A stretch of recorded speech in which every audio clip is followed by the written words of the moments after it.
Yeah. She's 100 years old and still alive to the day. So before the war, there were lots of things going on. She got married to her maiden name was Otto. She got married to my grandpa Staples, and he served in the war. She said it was very hard during the Great Depression. It was rations, things were expensive, all sorts of stuff.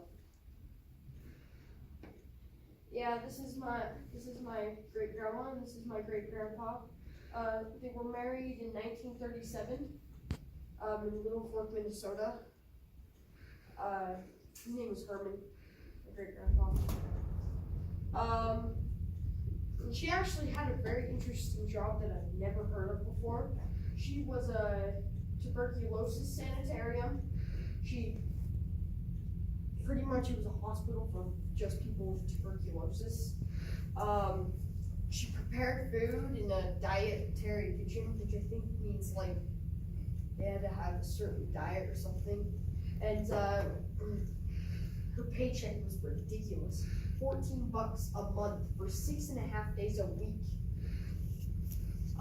And while she had this job, she was living in Mohall, North Dakota. They moved around a lot. And then the Great Depression, she literally told me it was terrible. And they could only buy a certain amount of things, and that's what rations means, and a lot of economic problems going around.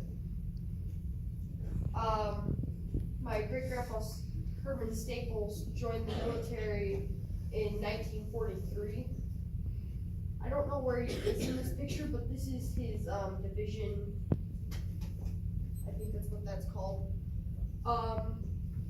During World War II, things were even more expensive, more rations. They were forced to move to California. My great-grandma worked as a waitress there. My great-grandpa was stationed at Treasure Island. That was pretty cool.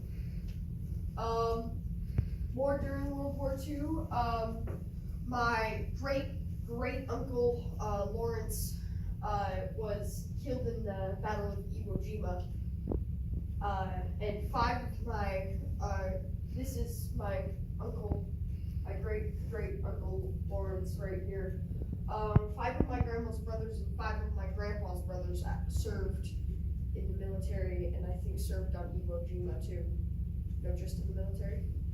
Okay. After the war, pretty interesting times too. They didn't call it PTSD back then. And if you don't know what PTSD stands for, it stands for post-traumatic stress disorder. They called it shell shock because, like, literally, they'd wake up in the night and, like, sleep and feel like they were getting shocked because he had tons of nightmares. He couldn't sleep without the light on at night. Crazy. And the thing that my grandma remembers most about the World War was that,